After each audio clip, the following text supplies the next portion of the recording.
Dinagsa ng napakaraming bata sa handog pamasko ni Infanta Mayor Eli Ruanto sa isinagawang handog pamasko na nagbangiti sa mga bata na hindi malilimot ang alaala ng bawat isa.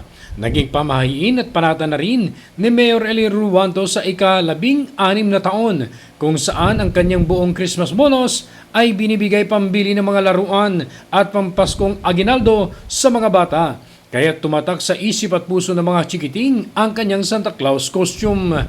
Sa katunayan, hindi pa siya konsyal noong 2009 nang sinimulan niya ng December at taon-taon at naging panata ng alkalde na ibigay ang lahat ng Christmas bonus niya para magpasaya ng mga bata.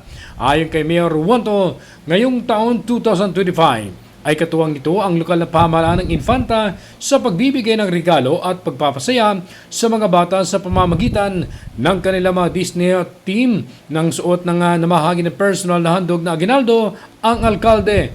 Anya, bukod sa hangaring magpasaya ng mga bata, sinamantala din ito ang pagkakataon upang kausapin ang mga magulang na simula sa susunod na taon, ipagbabawal na sa Infanta ang pagdadala ng gadget o CP, cellphone, sa mga paaralan.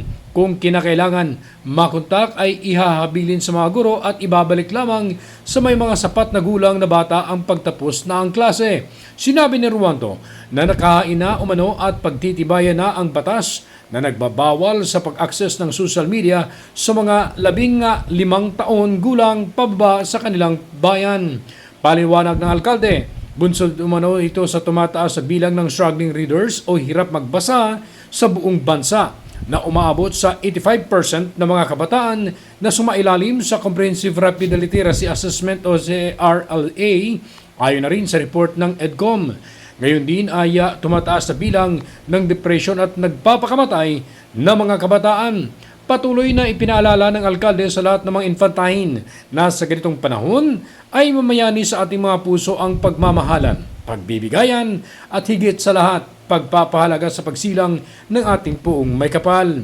Samot-saring papuri naman ang namumutawi sa bibig ng mga magulang sa naging hakbang ng alkalde dahil binigyan din ito ang tunay na diwa ng Kapaskuhan na napawi ang kanilang kalungkutan sa mga hinaharap ng masilayan ng mga bata ang kanilang paboritong cartoon characters at Paskong handog ni Santa Claus.